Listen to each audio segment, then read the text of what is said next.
When I was a kid, Christmas Eve was pure magic. I'd lie awake, listening for reindeer hooves or the soft rustle of Santa squeezing down the chimney. My parents played along perfectly, leaving half-eaten cookies and handwritten notes from Santa. Even when I figured out the truth, I never lost my love for the holiday. It became my turn to create the magic for my own kids. This year, though, Christmas wasn't what I expected. Something happened that I can't explain. Something that changed the way I see Christmas forever. I don't know if I'll ever feel safe in my home again. It started as a perfectly normal Christmas Eve. Jack, my 6-year-old, and Emma, who's 4, were beside themselves with excitement. They helped me leave out milk and cookies for Santa before Eric, my husband, and I tucked them into bed.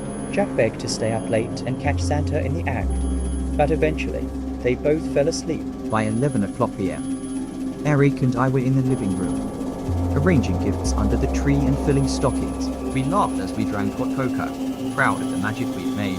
It was the kind of night you see in Christmas commercials for. Peaceful, full of love. At midnight, Eric yawned and headed upstairs. I decided to stay up a little longer, enjoying the glow of the Christmas tree. That's when I heard it, a deep, muffled thud came from above me.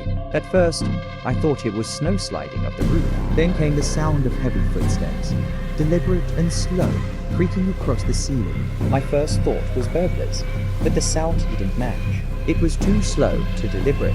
Then I heard the laugh. H.O.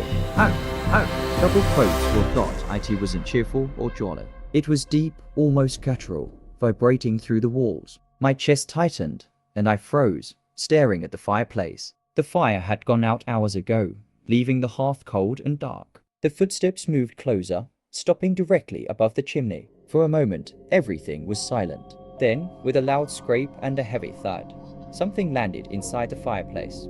I couldn't move. I couldn't breathe. My mind raced through every possibility of prank, a home invasion, but none of it made sense. And then he stepped out. The figure was enormous, hunched as he emerged from the fireplace. His red coat was stained with soot, and the fur trim was matted and yellowed. His beard hung in tangled strands, streaked with ash. His boots left wet, filthy prints on the rug as he moved toward the tree. I wanted to scream, but my voice was stuck in my throat. He didn't seem to notice me, or maybe he didn't care. He knelt by the tree, his massive frame dwarfing the presents beneath it, and began pulling objects from the sack slung over his shoulder. The gifts didn't look like the ones I'd wrapped. The paper was strange, dark, and old, with patterns I didn't recognize. The tags all read from Santa in a looping, elegant script. When he finished placing the presents, he stood, brushing soot from his coat. His head tilted slightly, as if listening for something. Then, slowly, he turned his head toward me, his eyes coal black and glinting locked onto mine. For a moment, neither of us moved. Then he smiled, his lips stretching to wide, revealing rows of jagged, yellowed teeth.